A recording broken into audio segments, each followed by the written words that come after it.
So, Adolf Hitler, his rise to power in Germany, a difficult person to talk about, for me especially, because as you know, I like to try to refrain from making moral judgments about people and groups and uh, kingdoms, empires in the past. Not that I'm perfect. I sometimes inject my own viewpoints here and there, but I like to see things from as many viewpoints, and I like you to see things from as many viewpoints as possible. But it's impossible to argue or to present Hitler without making moral statements. Hitler is seen, I think, correctly as the epitome of evil in world history. Although it's arguable whether he's the most cruel and destructive person in history, not because of any goodness in him, but because there's some fierce competition for that dubious distinction, including Stalin and Mao in China, who we don't cover in this class, and a small handful of others. But I think Hitler, for good reason, does, I think, stand out. I'd put him number one in terms of most destructive human being in world history. So there's nothing good to say about him. He was a human being, but there really is nothing good to say.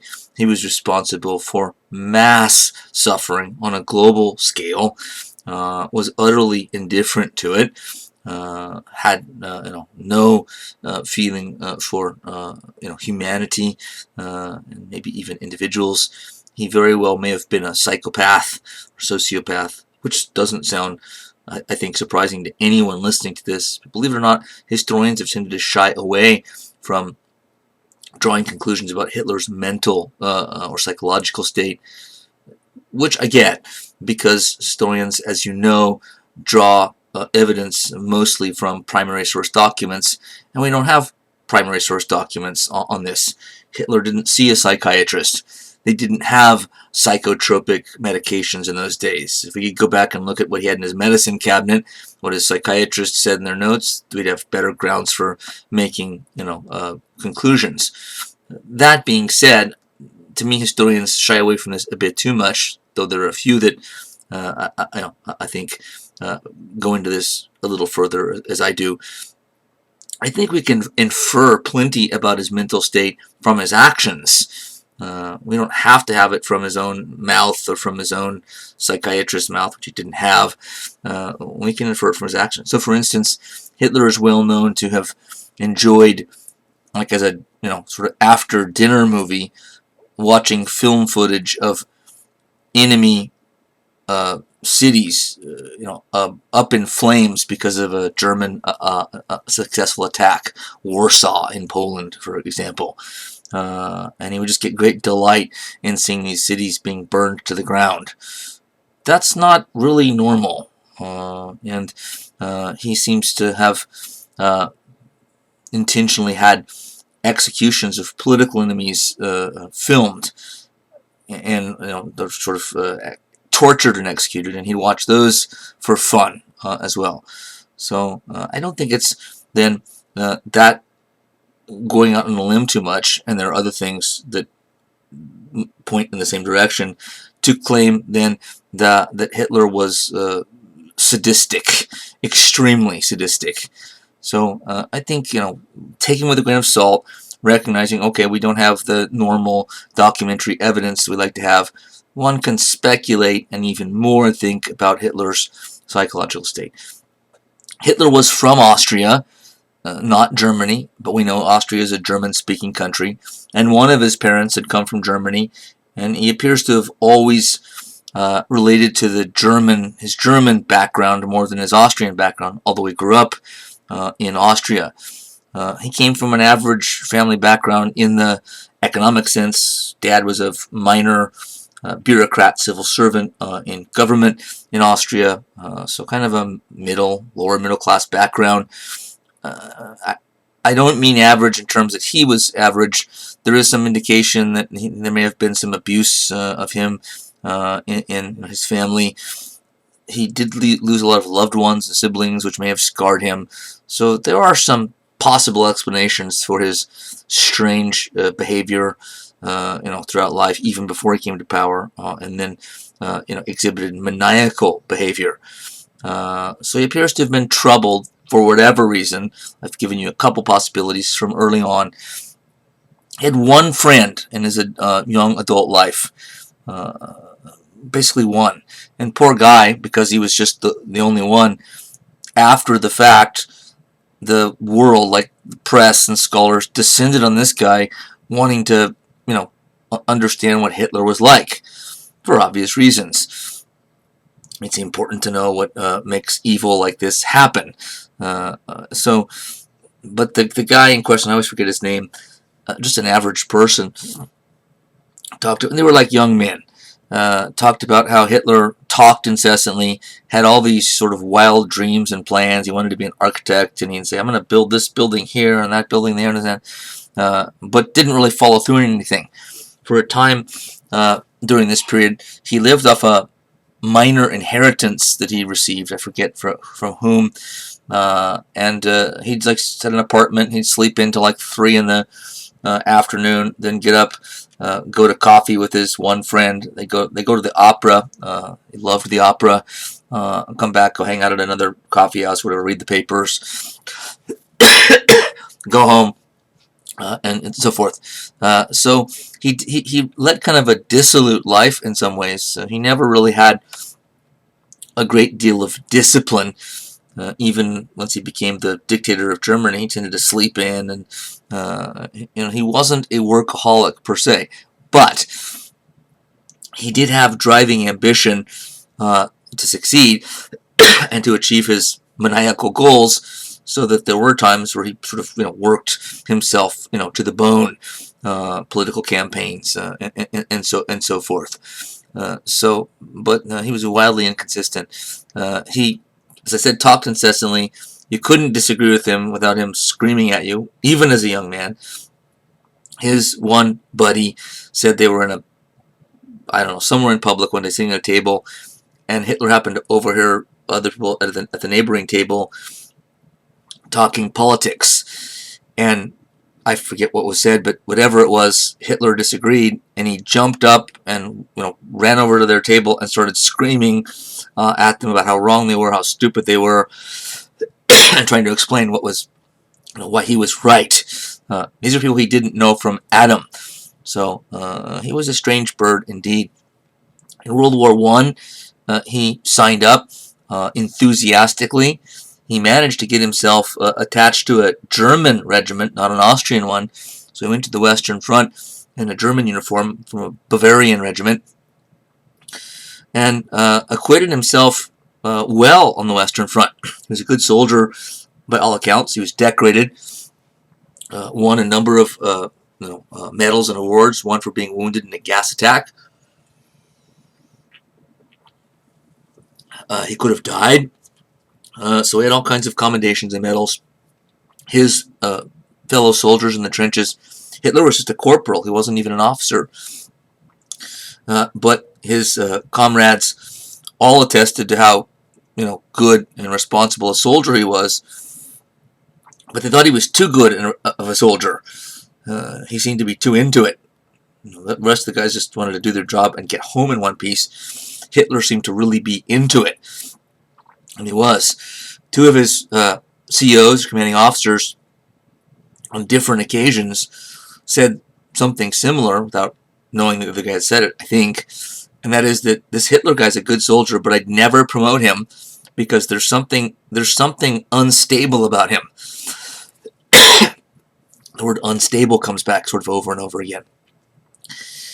Hitler was certainly bright in some ways. He had no formal education or no college education. He did read quite a bit, but somewhat idiosyncratically in his own time, and kind of just pick and choose what he wanted to. But he certainly had some abilities, along with the detrimental qualities, which we've at least touched on here. He possessed extreme confidence in himself and extreme drive. He was utterly ruthless, which doesn't surprise us at all. was able to mask his intentions when necessary, which isn't as well known, I think, but it partly explained his success in dealing with other foreign powers, their leaders. He was extremely adept at manipulating other people. Appears to have had an intuitive understanding of human psychology. He didn't study it, he didn't take courses in it, but he seemed to understand what makes people tick. There are people amongst us, and some of them are good people. This ability isn't a negative unless it's used to manipulate or to dominate and control other people. But some people have the ability to kind of size you up in a conversation, one conversation, and let you do most of the talking and the listen. And now they're kind of taking mental notes, maybe even not unconsciously. And from that moment forward, they kind of know what makes you tick, know your insecurities, know your weaknesses, and they can go back. And if they're so inclined, they're manipulative, then they'll bring those things back when needed for them to get the upper hand on you by hitting, because they know where to hit your insecurities. So Hitler certainly had this ability and used it ruthlessly. He did have a certain charisma to him. It's hard to explain.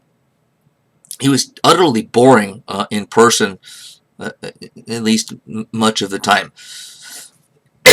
But when he got sort of in the public eye, on stage, or when he was doing something of a public variety, some sort of important meeting or something, he had a certain dark charisma to him. Some people that heard him speak, even early on as a politician, before he rose to power, said he has this kind of this magnetic, kind of demonic energy about him.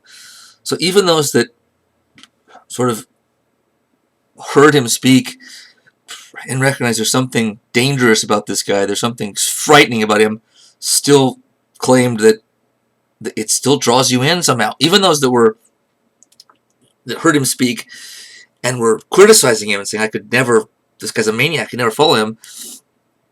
And nonetheless, I have to admit that I was even being sort of drawn in listening to him speak.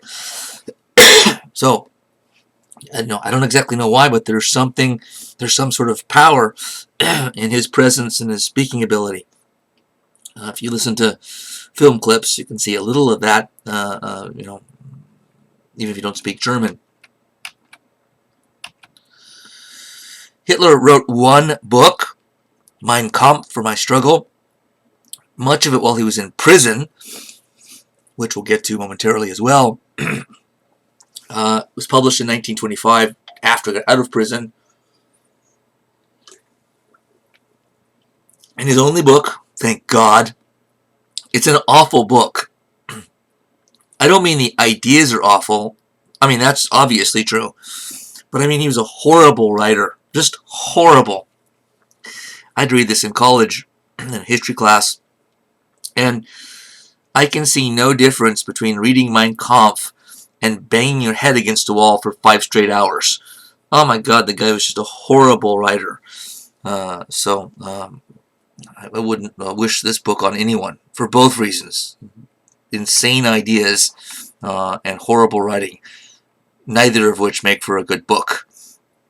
But it does provide us with some clues as to his intentions ahead of time, and amazingly, a large number of them that kind of went unexamined at the time because not many people read the book.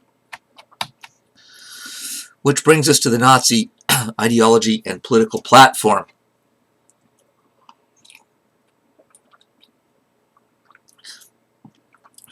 Sorry, I've been lecturing so much, my voice is going out. So this is all political parties in democracies. The Weimar Republic was a democracy. Hitler's trying to get the party, kind of to rise, within that democracy. So they have to have a platform. Party platform is what the party stands for. What's it going to do? Right? What types of programs and from what perspective are they coming? So I divide the platform and the ideology kind of, I split them apart from each other, but they're certainly, really intertwined and they overlap. Let's start with the platform. The ideology is a bit more of the philosophical content, which is a little deeper under the surface. The platform is sort of more the straightforward, here's what our party will do for you to the public. Some of this we already know. Flat out renunciation of the Versailles Treaty. We'll just get out from under it by just ignoring it and let the British and French do what they want. If they want to send troops and try to force us, we'll deal with it. We might lose, but we're not going to live by this treaty. Quite different than what the Weimar government was saying. Rebuilding German industrial and military production. It would sort of come on the heels of rescinding or getting rid of the Versailles Treaty, that Germany would build back up its military capacity, industrial capacity, because those were under extreme limitations by the terms of the Versailles Treaty.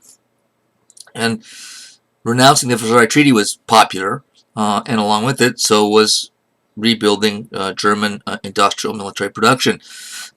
He could then say it'll put Germans back to work, which was especially popular after the stock market crash and ensuing depression.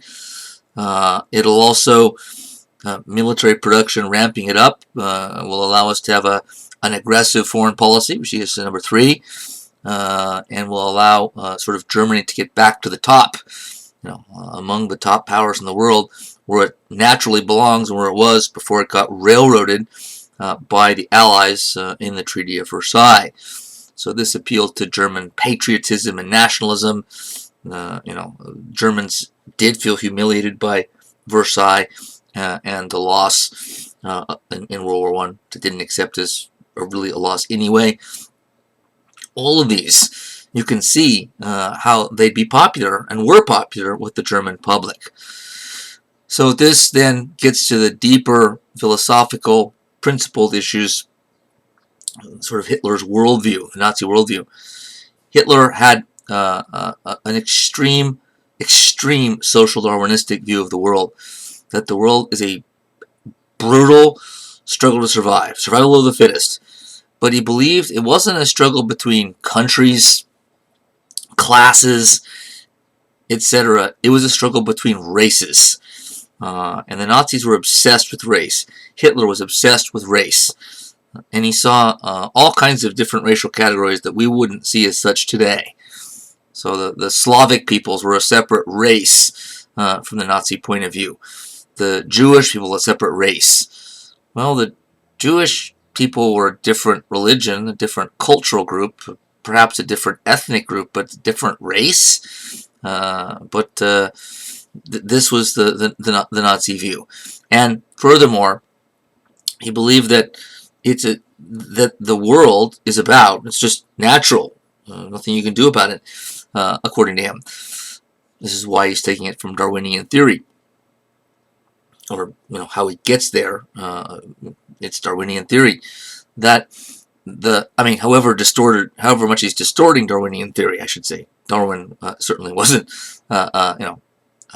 adhering to this belief, but the idea was that every race is going to try to outdo the others and try to bludgeon them to death, for fear that if we don't kill them all off first, they're going to kill all of us off first.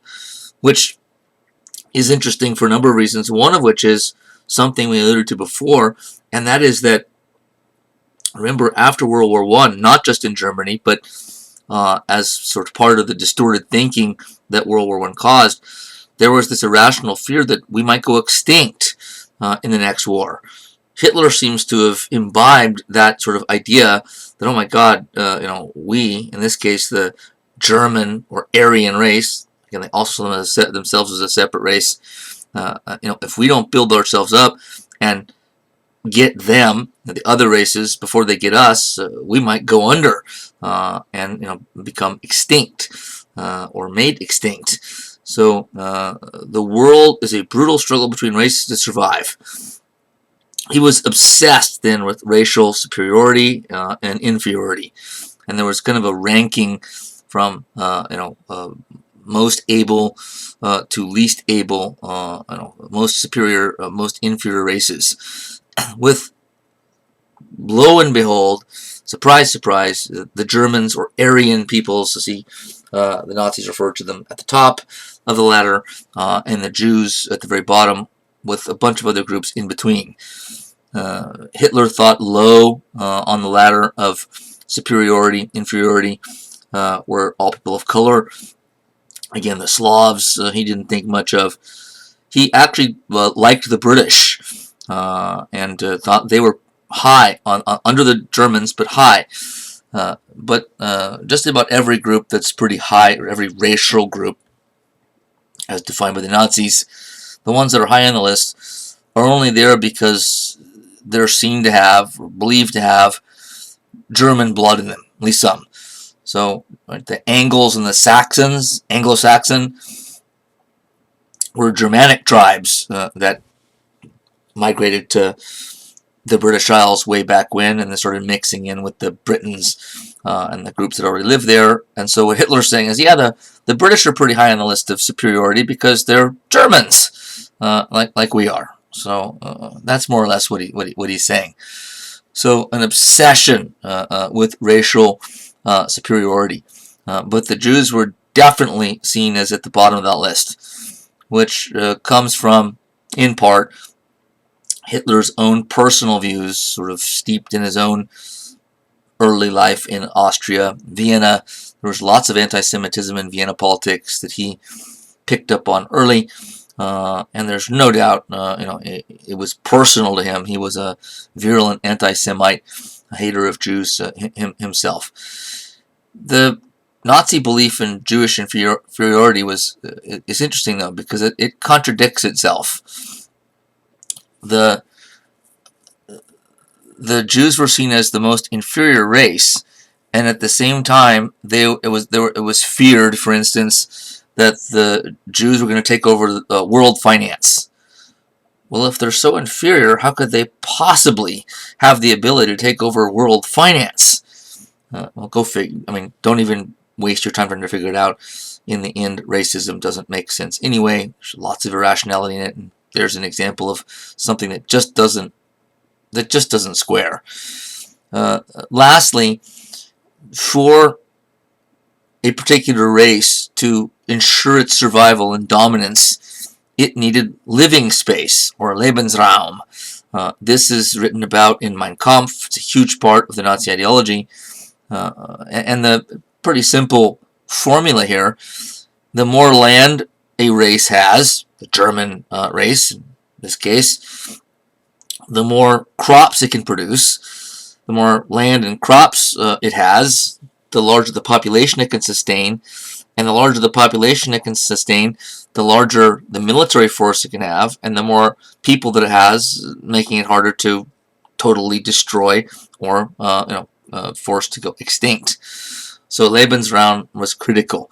And if you look at a map of Germany, Europe, with Germany there, and sort of just do a kind of north, south, west, east look to it, it's clear from that map what direction Lebensraum was for the Nazis. It's east. To the west, there's France and the Low Countries, and then the English Channel and Great Britain. But that's not a lot of land, and it's not the most fertile land, at least relative to other parts of Europe. North, well, you go north and you're in the North Sea and the Baltic and the Scandinavian countries.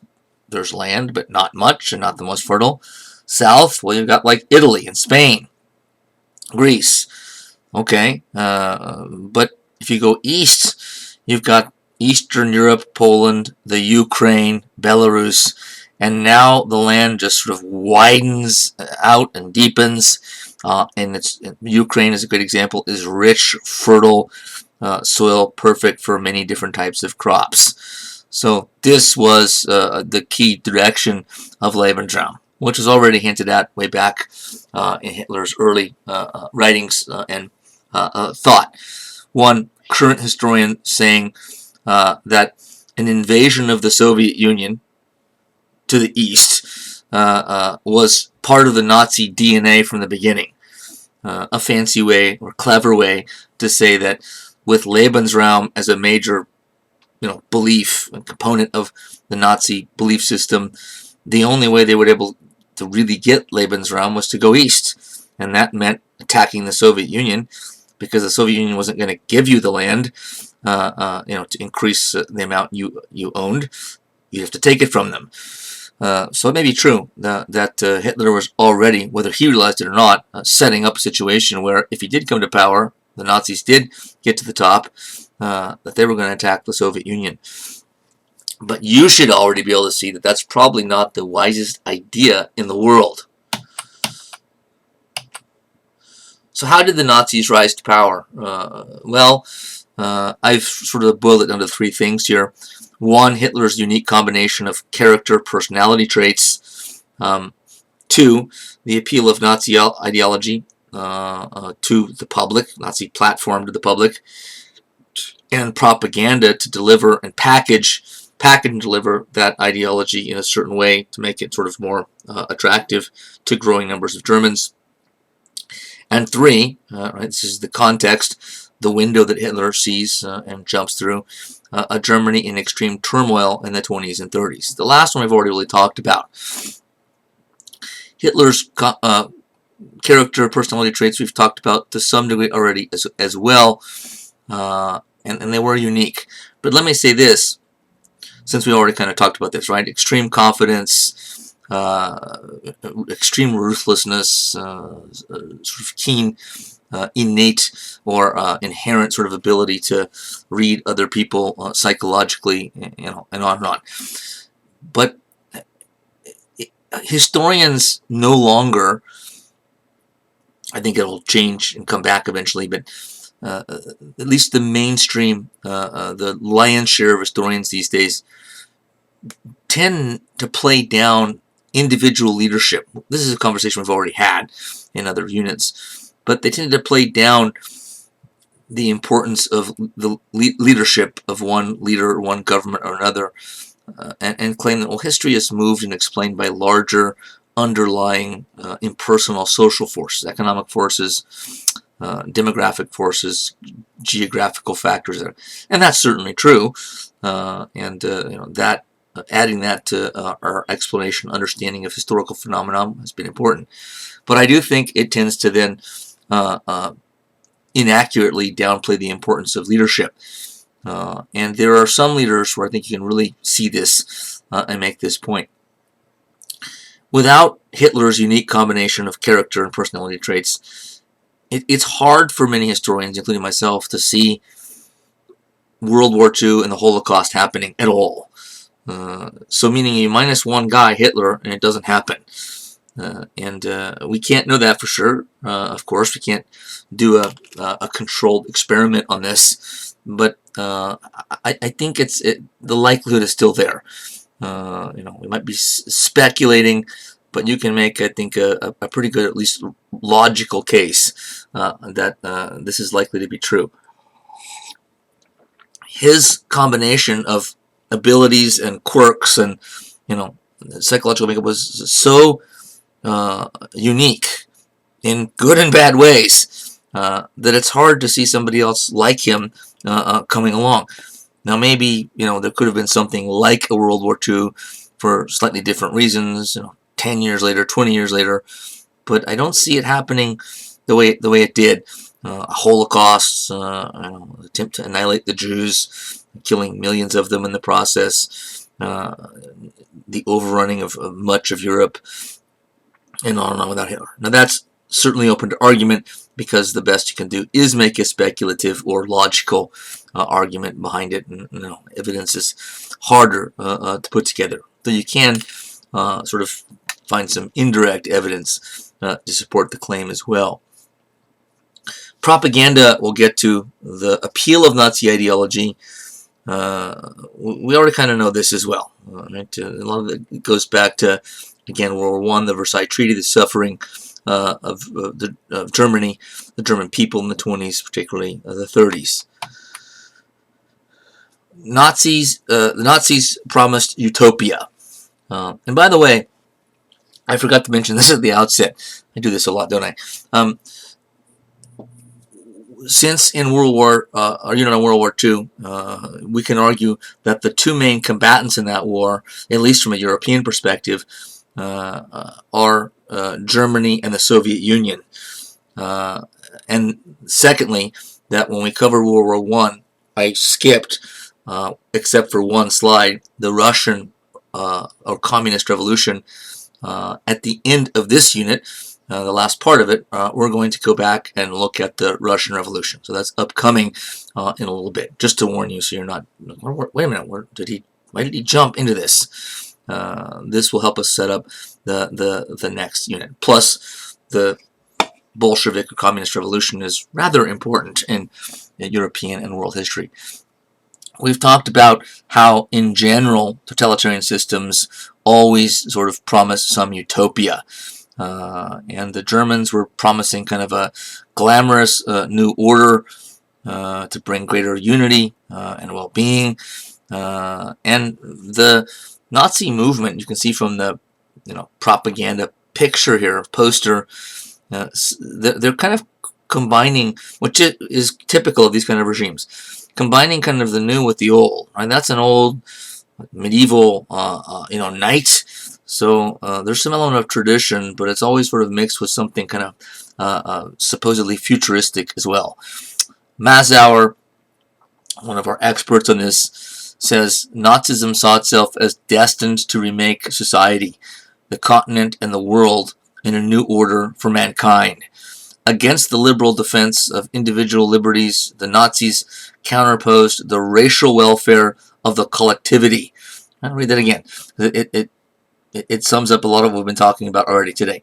Against the liberal defense of individual liberties and liberal democracy, the Nazis counterposed the racial welfare of the collectivity, the collective over the individual. Against liberalism's doctrine of the formal equality of states, it offered Darwinian struggle and rule by racial superiors. Against free trade, it proposed the coordination of European economies under a single unit under German leadership.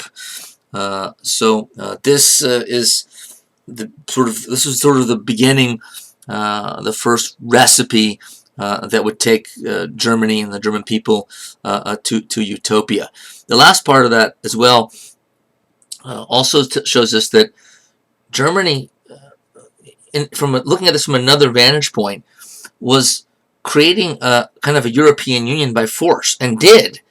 Right? They overran most of Europe, much as Napoleon had done, and were forcing all those countries kind of under their control.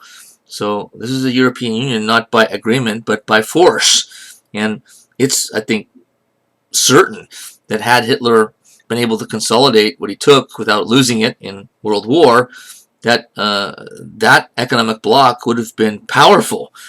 It just wouldn't have been democratic. It would have been, totalitarian, which is indeed frightening.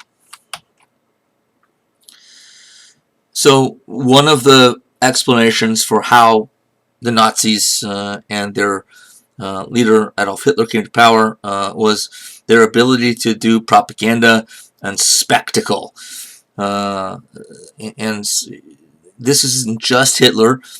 His propaganda minister and kind of campaign manager when he was rising in Weimar democratic politics, Joseph Goebbels, and some others, were doing propaganda masterfully, in some ways ahead of its time.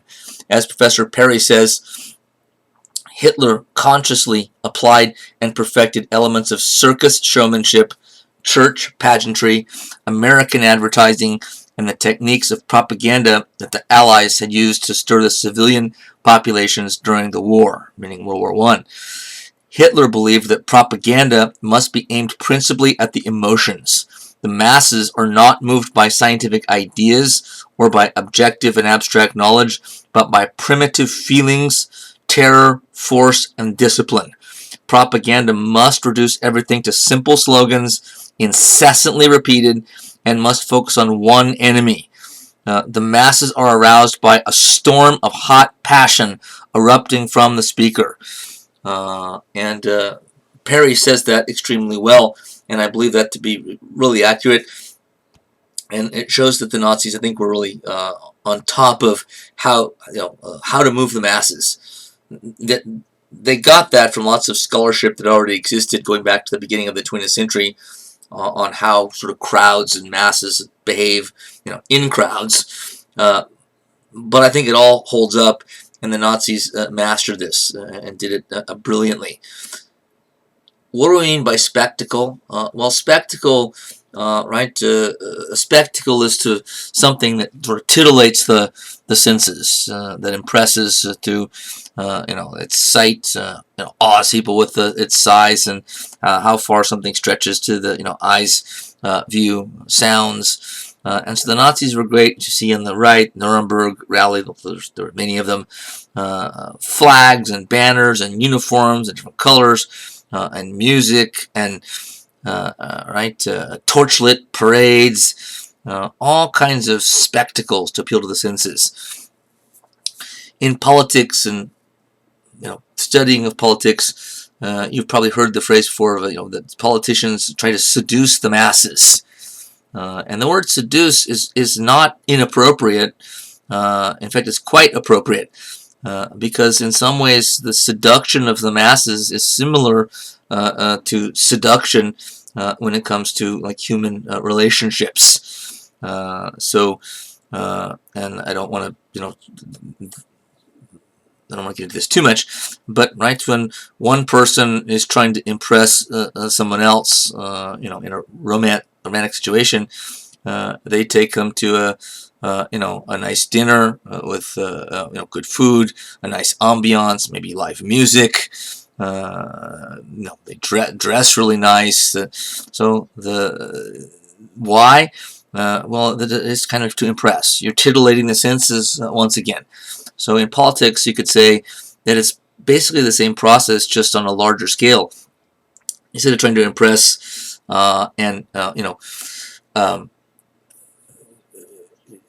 get at the senses of one person, you're doing it in mass. And the Nazis, through the rallies they staged, both at the gigantic level like this and sort of local situations, were masters at it.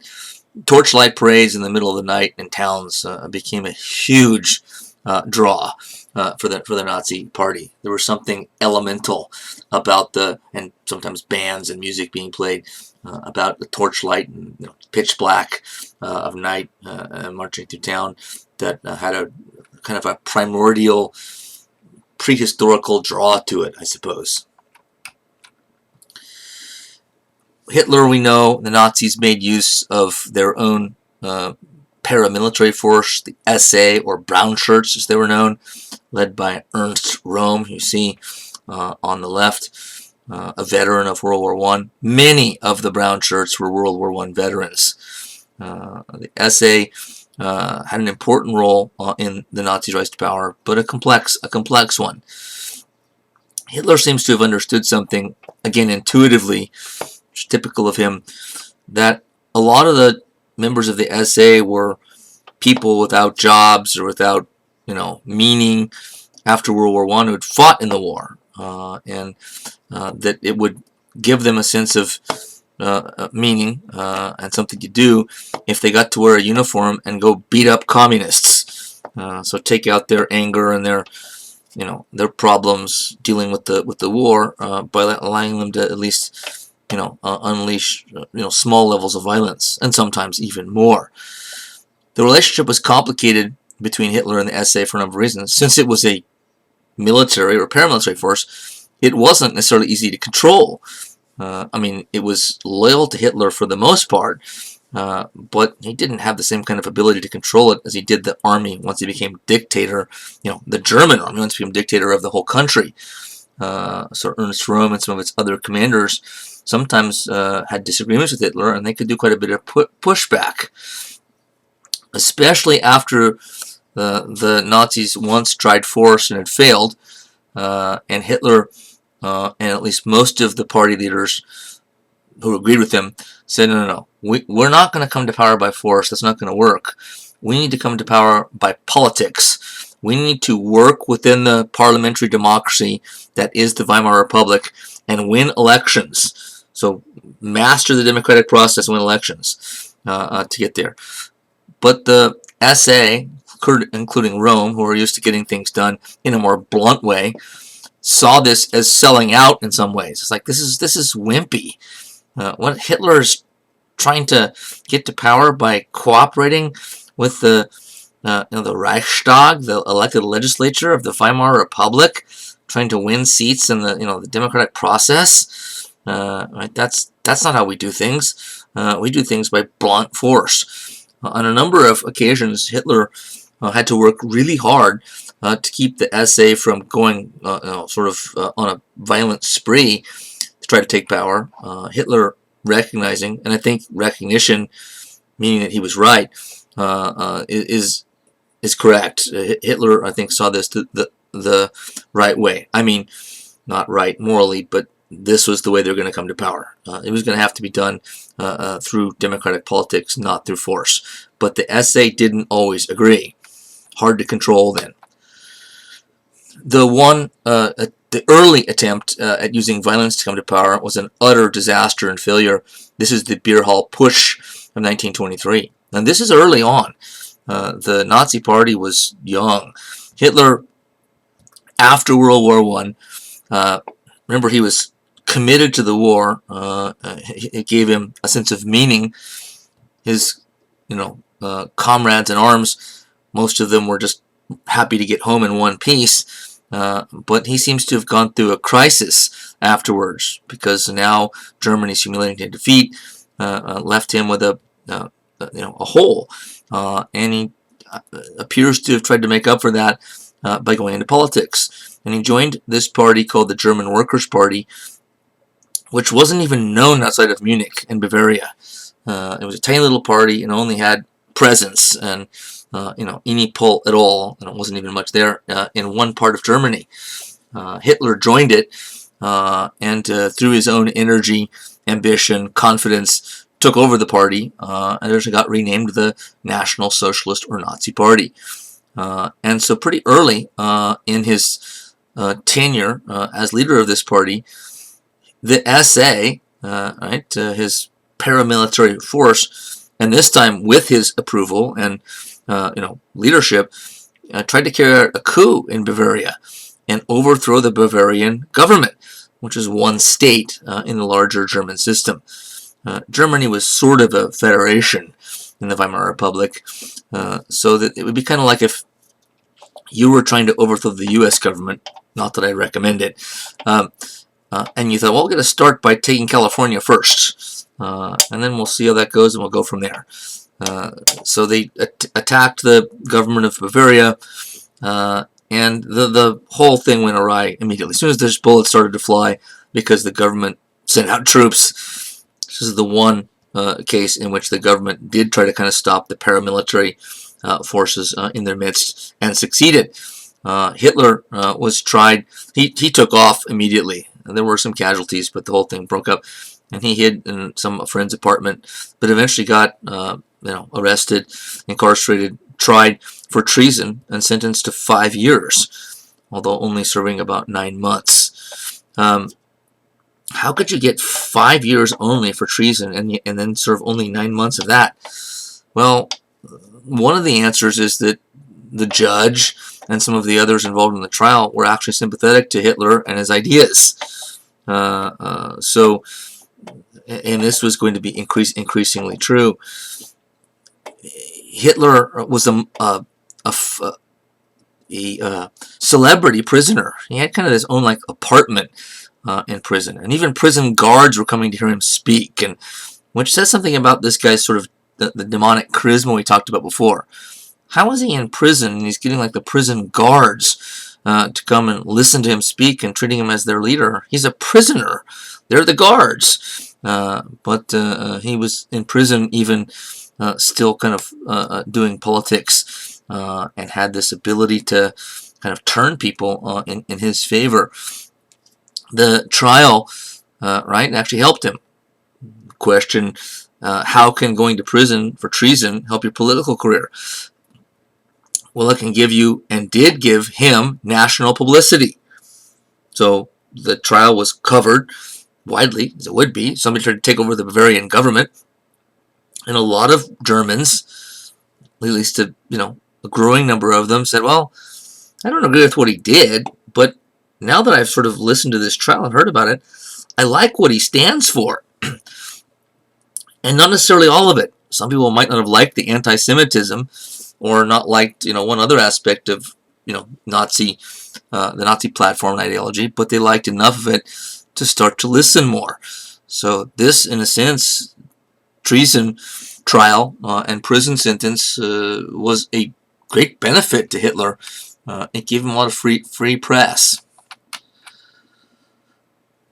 So Hitler determined after the prison sentence to get the Nazis into power by working within the system, winning elections, taking it over by, getting Germans to vote for them.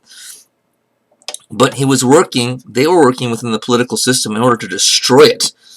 It was clear that, it was kind of unstated, but it was still clear at the time, that the Nazis are trying to wrest control of this government so they can just take it over and then gut the democratic part of it and make it a one-party, Nazi party, single-party dictatorship.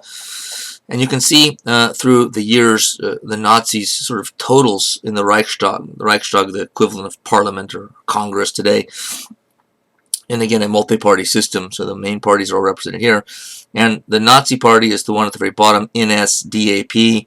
The acronym, sort of, our acronym is Nazi, but that was it in German. And you can see that by 1932, it skyrocketed to the leading party in Germany and remained that until Hitler came to power by the next year. All of this is to say that the Nazis started running people for office as politicians, and they'd make campaign speeches, and they'd have to get elected to get into the Reichstag. So that it'd be like if we had a Nazi party here today and you went to vote for your congressman, and you go down to your polling precinct, and you have little bubbles to fill in, and one says so and so for Congress, Republican, so and so Democrat, and the next guy Nazi party. What? And some people are increasingly bubbling in the Nazis. That's what's happening, and the Nazis then participate in the Reichstag. Democratic debate, voting on policy issues, laws, and increasingly having a big sway because their numbers increase. But as you can see, they don't really become a national presence in terms of electability and power within the German system until 1930. So that's all the way through the decade of the 1920s. They're still relatively obscure. Late as 1928. That sort of navy blue line on the graph there is pretty low, the SPD, by the way, the purple one, that's the Social Democratic Party, which is a mild socialist party. That appeared to be the party on the rise. The Nazis eventually overtook them. The Weimar Republic was in bad shape in its later years, and already there was, before the Nazis came to power, before anyone knew they were going to come to power, there were already bad signs for German democracy going forward. In the last couple of years, President Hindenburg, who you see in the bottom left riding in the car next to Hitler. Hindenburg, remember, the World War I hero who took off at the end of the war, but came back still as a hero, and by this time, late 1920s, became president of the Weimar Republic as leader of the Conservative Party. Not an ultra-conservative party like the Nazis, but the Conservative Party. But the government was being sort of patched together time and again. The conservatives weren't able to maintain majorities, and sometimes even when they formed coalition governments, they weren't able to achieve a majority. In multi-party systems, like the ones they have, in most of Europe even now, that are multi-party, what happens sometimes is that if one party can't get a majority, right? They will ally with a second party out of 6 or 8 or 7, and together they have a majority, and then they'll form a coalition government, and they divide up the offices, sort of, if not evenly, they divide them up.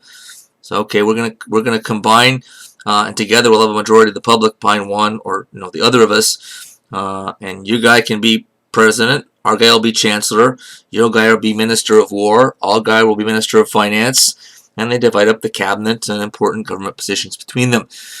Even with these kind of tricks, which were perfectly legal in the Constitution, they weren't able to get majorities for a number of months and years running. And Hindenburg, and he had a number of advisors that agreed with him on this, even some politicians, started to issue emergency decrees, which was legal under the Constitution of the Weimar Republic, but it wasn't envisaged to be done that often.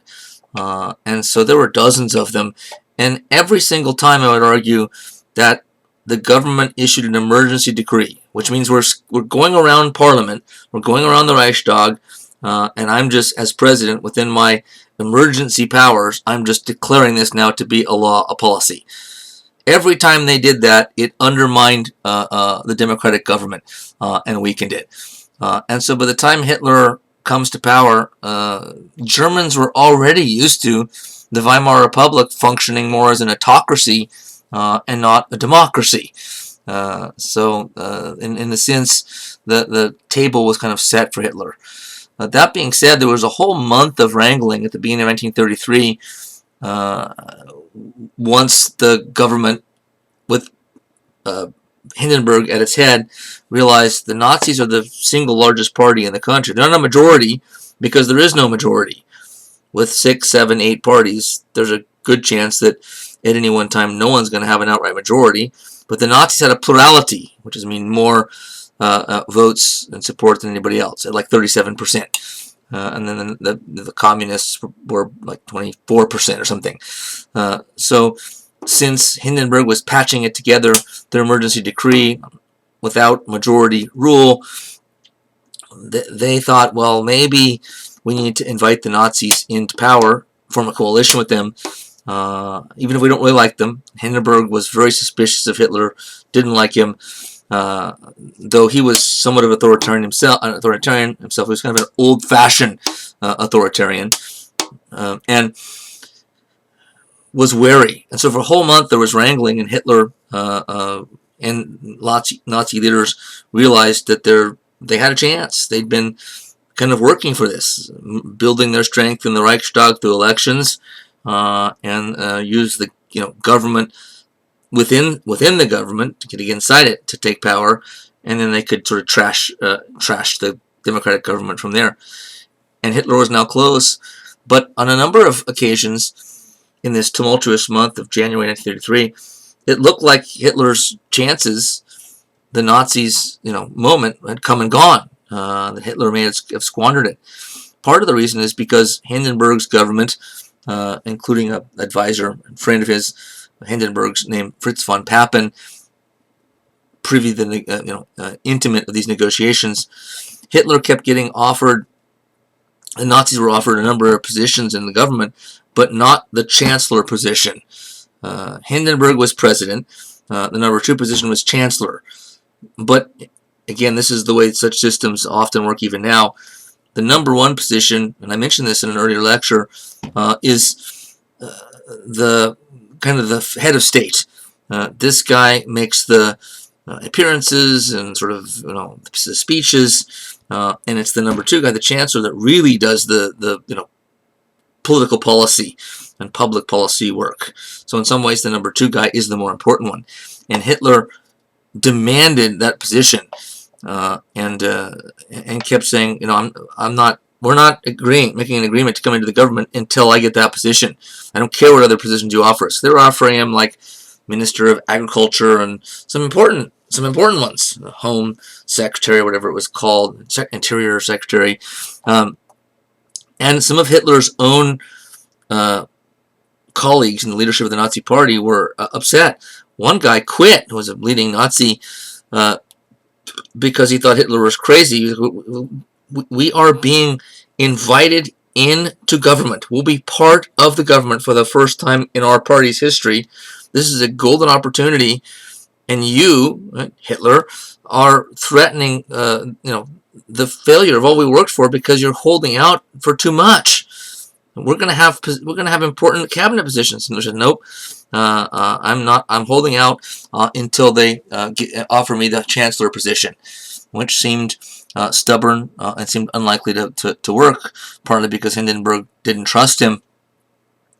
But Hitler was a gambler. He was extremely confident, and he was a gambler. And so his ideas were, we're just going for broke. And sure enough, by the end of the month, for reasons we don't have time to get into, the opposition gave way, and Hitler indeed was sworn in as Chancellor of Germany in a backdoor deal with the government to form a coalition government. So you see him riding with Hindenburg here after the coalition was formed. The upper left, famous picture of him looking out of government buildings at a crowd assembled below after it was announced that he was now the new Chancellor of Germany.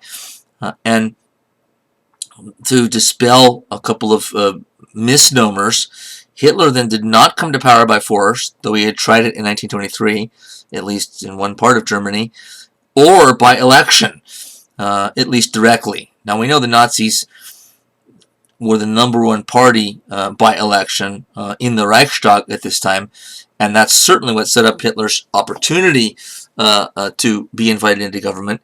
But it's still true to say that Hitler was invited into government in kind of a backroom deal, and not through force, and not by election, at least in a direct sense.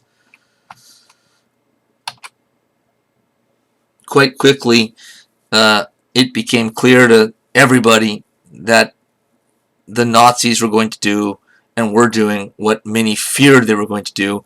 And trust me, through the rise to power that we've just been talking about in the Nazis, there were plenty of leaders in other parties and journalists in the country that saw much of what the Nazis were about, and were sort of making very dire predictions and warnings if they ever did get to power. And pretty much it came to be. Early after taking on the role as Chancellor, with Hindenburg still around for a time, a fire broke out at the Reichstag building, which you see on the left. And it's still to this day unclear how the fire started. It's possible that the Nazis set it intentionally, but I think doubtful. Nonetheless, they took advantage of the fire to sell a story that ended up being convincing. Richard Evans, expert on Nazi Germany, says the Reichstag fire decree was launched amidst a barrage of propaganda in which Goering, Hitler's kind of right-hand man on the Nazi leadership, painted a drastic picture of an imminent German Bolshevik revolution, accompanied by outrages and atrocities of every kind. The propaganda had its effect. Ordinary middle-class citizens were impressed by the proofs of the dastardly communist plot. So they sold a complete fabrication and lie that the Communist Party of Germany had set the Reichstag ablaze, and they were on the verge. They were doing this because they were on the verge of trying to carry out a coup to take over the German government and install a communist government with the Communist Party at its head. None of this was true at all, but it was used to allow Hitler to create a feeling of crisis in Germany so that he could take power into his hands, saying, I am the one guy that can bring about law and order and stabilize this very scary, unstable situation. Which leads to the Enabling Act of the same year he came to power. An act put before the Reichstag, all of the parties and the representatives there, and Hitler, on the given day, had the Reichstag vote on something called the Enabling Act, which was supposed to be temporary, giving Hitler emergency powers to put down the crisis, the manufactured crisis that the Nazis had created about what was supposedly a communist attempt to overthrow the government. Richard Evans says the deputies arrived in an atmosphere heavy with violence and intimidation. Hitler ended his speech, quote, with an unmistakable threat of violent repression should the measure be rejected. And when the vote finally came down, 444 deputies, legislators voted for it, 94 against. Only the Social Democrats, the mild sort of socialist party, as a majority voted against it. So all the other parties had a majority of their leaders, politicians, voting for it. Evans concludes, with the Enabling Act now in force, the Reichstag could be effectively dispensed with. So what these guys either knew and just felt there's really no way out now, or didn't know, was that by passing this act, they were committing institutional suicide.